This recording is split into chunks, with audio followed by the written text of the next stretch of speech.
Can I be forgiven?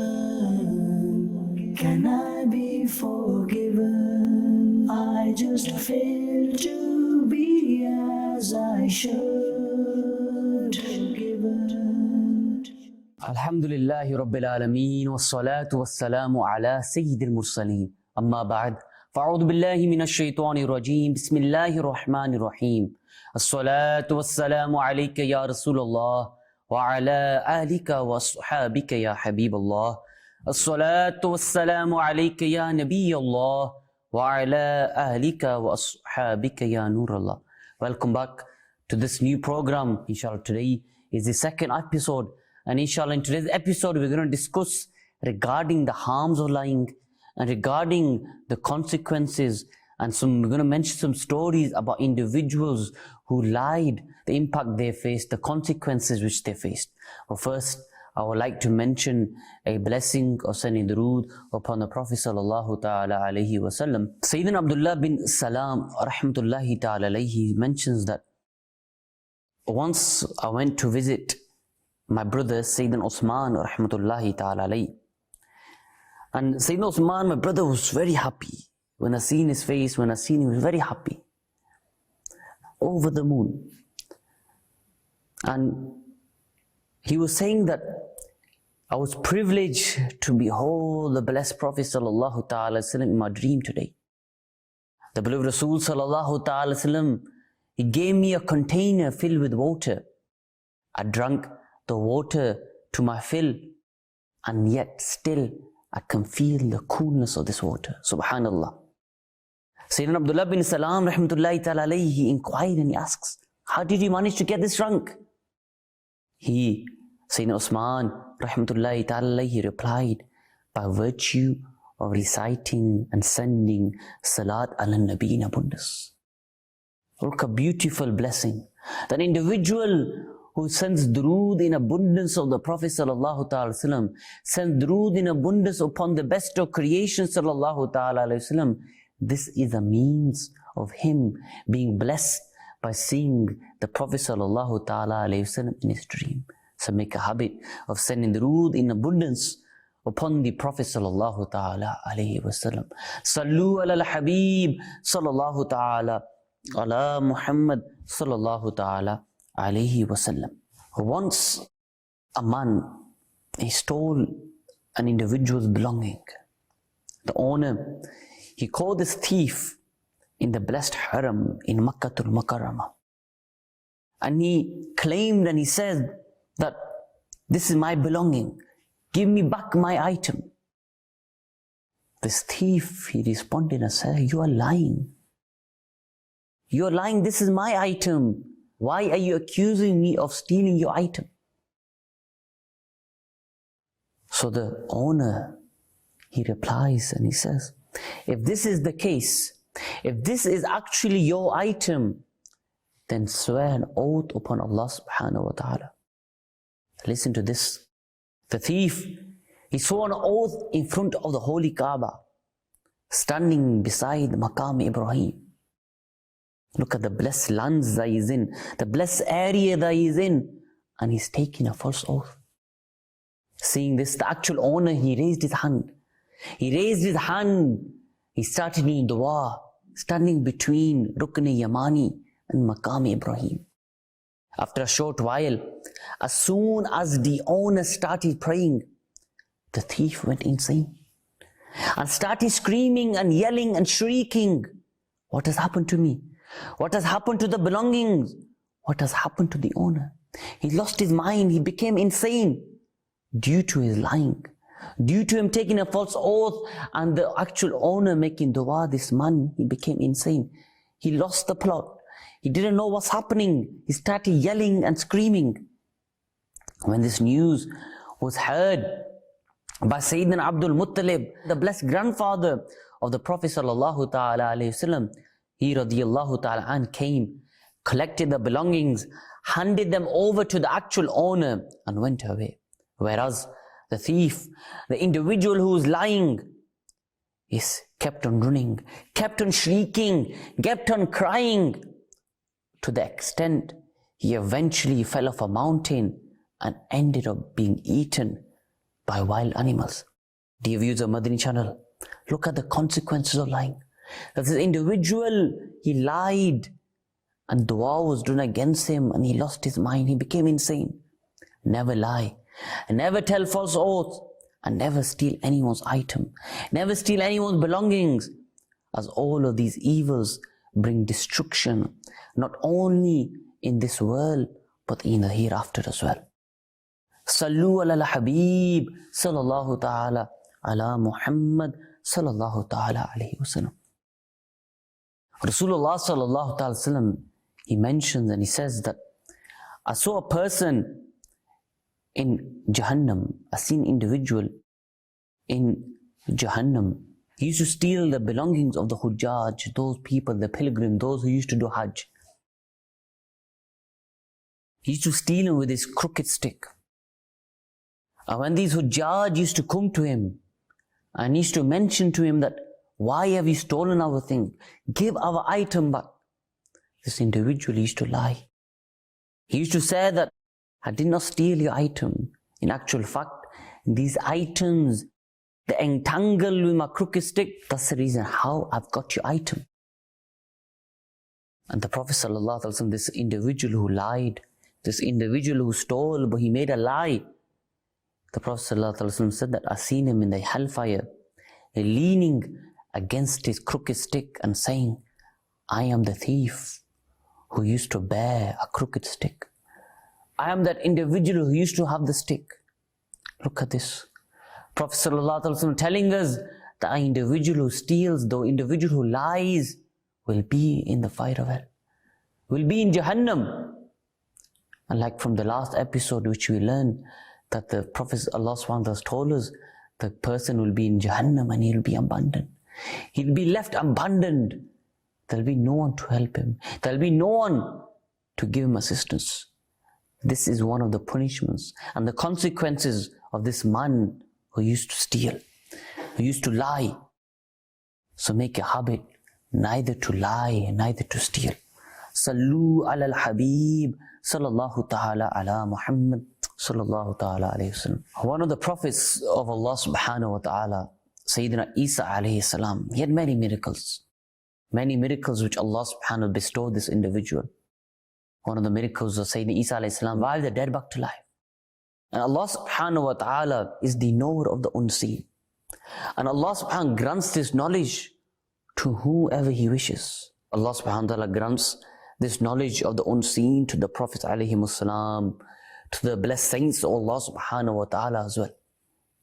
And amongst the miracles of Sayyidina Isa alayhi salam, one of his miracles was that he used to know, he had the knowledge of the unseen. And because of the characteristic and the habit in Isa alayhi salam, children used to gather around Sayyidina Isa ala nabina wa alayhi salatu wasalam. And they used to gather, they used to discuss matters with Sayyidina Isa ala nabina wa alayhi salatu wasalam. And Sayyidina Isa ala nabina wa alayhi salatu wasalam, he used to tell these children, he used to inform them that such and such thing is made in your home. Your family members have eaten such and such thing. When he used to inform these children used to go home and they used to ask about these items. They used to cry and they used to say, where's our food? Where's our item? So the parents, they would give them those things and then they used to ask that, who told you regarding this? And these children, they used to say that Sayyidina Isa ala nabiyina wa alayhi salatu wasalam, he used to tell us. Sayyidina Isa alayhi salam used to, he's the one that informs us about these things.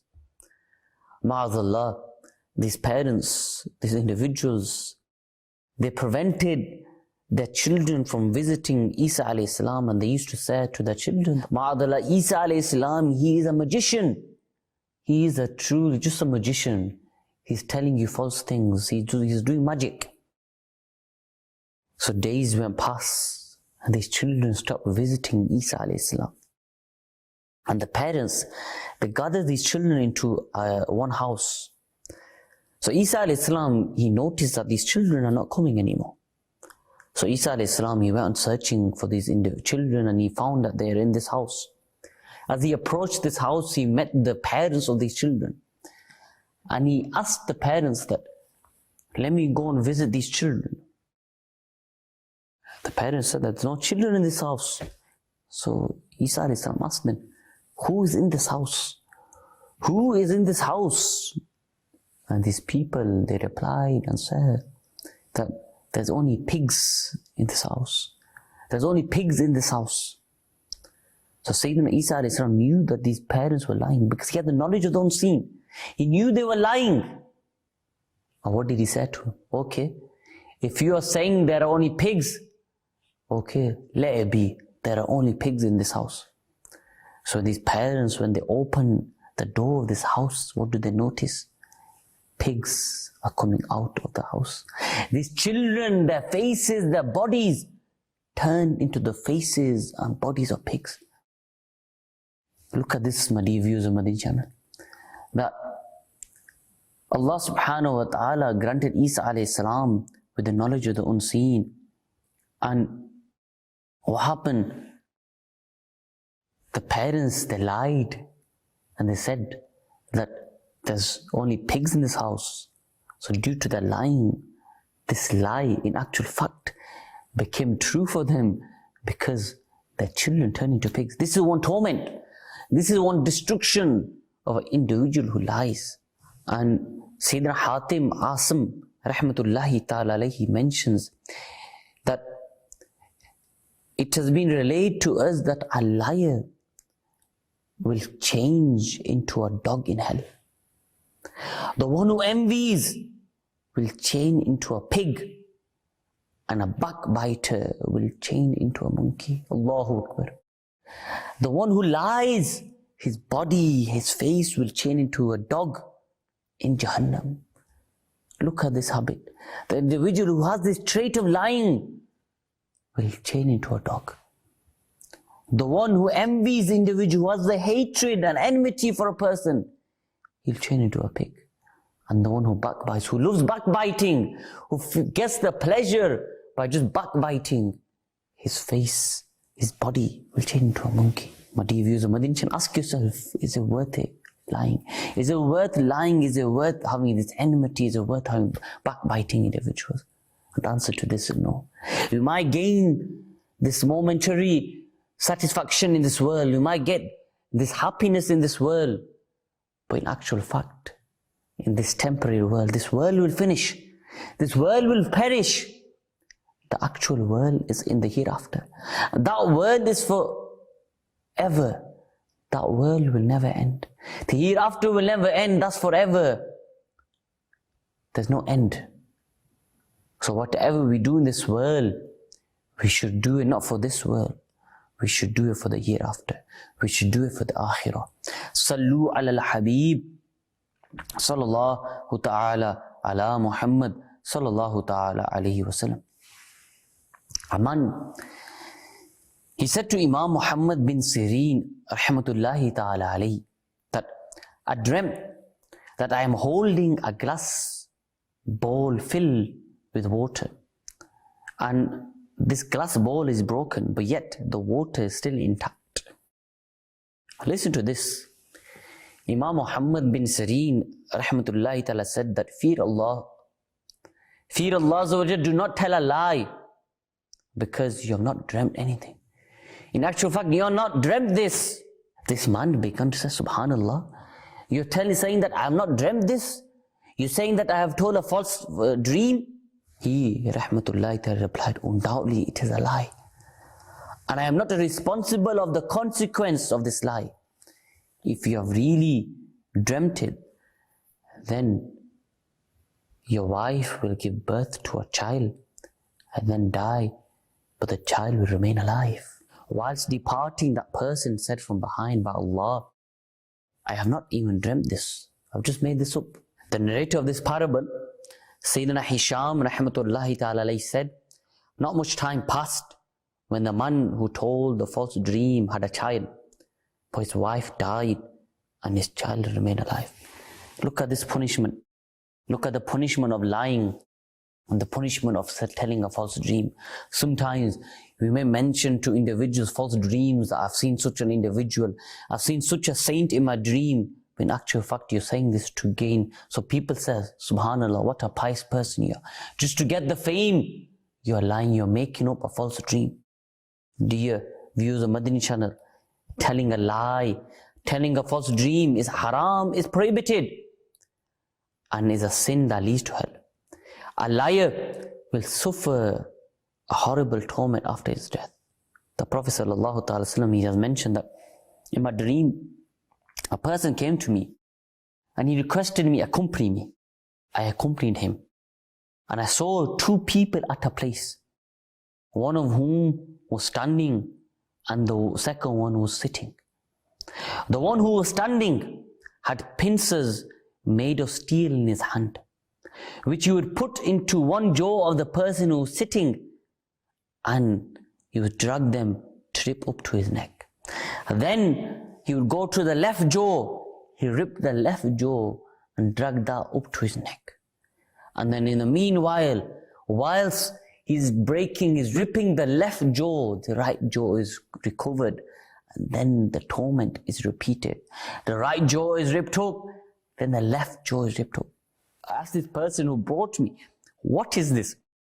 Why is this individual going through this punishment? He replies that this person is a liar, and he will be tormented in this way in the grave until the day of judgment. Look at this, that this individual who is telling a lie, his jaws will be ripped open, and this punishment will continue till in his grave until Yawm al-Qiyamah. Another thing which we notice in society is that many parents, many adults, they tend to lie to their children. And this is very harmful on the psyche, on the development of a child. If you start lying to a child when he's young, when he grows up, he'll have the habit of lying. Sometimes when a child does not listen, we say to the child, we'll buy you such and such thing, we'll buy you this and this thing. But in actual fact, you're just saying it so that child remains silent. In actual fact, you're not going to buy him anything. Another instance is that sometimes when a child does not listen to you, what do you say? We say that there's a monster, there's a ghost behind you, there's a monster who's going to come, he's going to come and he's going to do this to you, he's going to eat you. We tend to scare the child. We're lying to the child. We're developing him to lie. And another thing that we are developing is him, when he grows up, he'll be scared. He will not have the confidence in himself to go out on his own. He will not have the confidence in himself to go alone. He will constantly be scared. Why? Because you have instilled the mindset. You have instilled the mindset of being scared. You instilled the habit inside him. You instilled the habit of lying as well inside him.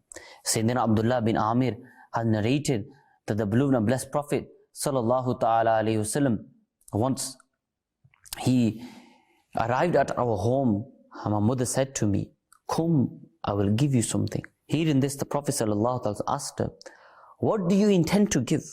She said that she had intended to give him dates, upon which the Prophet Rahmah, the intercessor Ummah sallallahu ta'ala said, if you had not given anything, this would have been written down as a lie. Because you said you're going to give something, but in actual fact, you're not going to give anything. Dear viewers of Madani Channel, you have heard that lying to children is not permissible according to Sharia. Therefore, whoever has done this should immediately seek forgiveness, and he should always cultivate the habit of speaking the truth and refrain from lying, and keep your children away from this epidemic. Sallu ala al-Habib sallallahu ta'ala ala Muhammad sallallahu ta'ala alayhi wasallam. Another reason why people tend to lie is hubbe jah. What does hubbe jah mean? Hubbe jah means love for fame, love for wealth. That I'm going to lie, and this lie will get me followers. It will get me followers on social media. People will start respecting me. Why? Because I lied. An example of this is that individuals, they tend to put false titles on their names. Such, for what reason? So people start following them, so that they get this fame in society. And the Prophet sallallahu ta'ala has said that two hungry wolves do not cause as much destruction to a herd of goats as much destruction that is caused by love for wealth and love for fame to the religion of a Muslim. The amount of destruction a wolf will cause to a herd of goats, that is less than the amount of effect, the amount of harm an individual will cause to his iman, will cause to his religion. Why? Because of having this trait hubija. By lying, people want fame. People want this fame and shohrat, that I will lie, I'll get away with this. But no, you will not get away with this. You might get away with this in this world, but in the hereafter, you'll face the punishment. You'll face the consequences of this fame and this lying. And Sayyidina Abu Nasr Bishr Hafi, rahmatullahi ta'ala, stated, I do not know of any person who aspired of fame and glory and whose deen is not ruined and he is not humiliated and disgraced. To have desire for fame and glory is the most harmful epidemic. And some people, they lie and they have this title on the name Sayyid. And Sayyid is a word which is used for those individuals who are from the lineage, from the blood lineage of the Prophet sallallahu ta'ala alayhi wasallam. So in our societies, people, non-Sayyids, those who are not actually from the Sa'dats, those who are not actually from the lineage of the Prophet sallallahu ta'ala alayhi wasallam, they have this title in order to get fame, in order the people respect them. Remember, declaring someone else to be one's father other than one's real father, or linking one's lineage to a family other than one's own, is haram. It deprives him of heaven and leads to hell. Sayyidina Abdullah bin Amr radiyallahu anhu narrated, if someone claimed anybody else to be his father other than his own father, he was not even able to smell the fragrance of heaven, whereas its fragrance would be smelled from a distance of 500 years. From this we learn that we should never attribute ourselves, link ourselves to a false lineage, to a false father. From this we learn as well, those individuals, those people inform their foster children that I am your foster father. I am not your actual father. You should always inform your children of who the actual father is. You should always inform your children that no matter what happened with your father and me, you have to still keep that respect and honor for your father, because at the end of the day, he is your father. And if your father is displeased with you, Allah is displeased with you. And if your father is happy with you, Allah is happy with you. You should never bring your own problems, your situations with your spouses.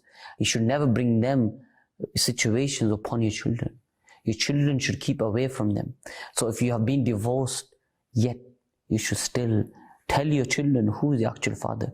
Inform them of the actual father, so then they can have that link for their father. And when their father passes away, the children can do isal swab and do dua for their father as well. Sallu ala al-Habib sallallahu ta'ala ala Muhammad sallallahu ta'ala alayhi wasallam. As well as lying, taking false oaths, taking false testimonies, this is a grave sin as well. The Prophet ﷺ said, the one who takes false testimonies, false oath, he's equal to the one who is doing shirk, the one who is ascribing partners to Allah subhanahu wa ta'ala. Similarly, taking false oaths is also extremely evil action. Attaining success and progress by taking false oaths is regarded to be a great achievement in our societies. And those who refrain from falsehood and remain truthful are considered as unwise and foolish.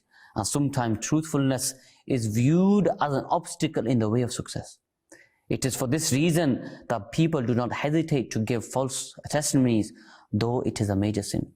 Let's listen to a couple of hadiths where the Prophet ﷺ said that there are 3 major sins: associating partners with Allah, disobedient to the parents, and taking false oaths and killing somebody.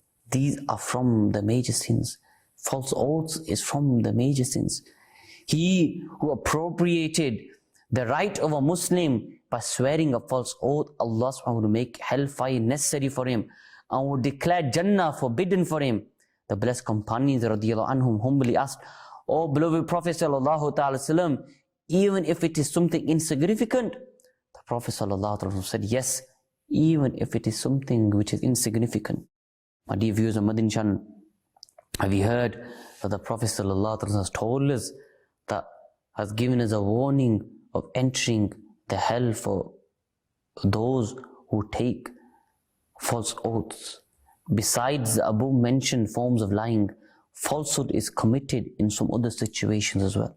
Likewise, relating false dreams, making false promises, spreading false rumors, celebrating April Fool's Day, telling lies. In short, lying has been spreaded rapidly in our society. Associate yourselves with this beautiful environment of Dawat Islam. This beautiful environment of Dawat allows you and teaches you the harms of lying and teaches you to speak the truth. Another aspect that we find in Dawat Islami is Kufl Medina. What is Kufl Medina? Kufl Medina is of many things. Kufl Medina of the stomach, Kufl Medina of the tongue, which literally means controlling the tongue, controlling the stomach, controlling appetite. Kufl Medina of the tongue allows an individual to speak less, allows an individual to speak when necessary, allows the individual to refrain from lying.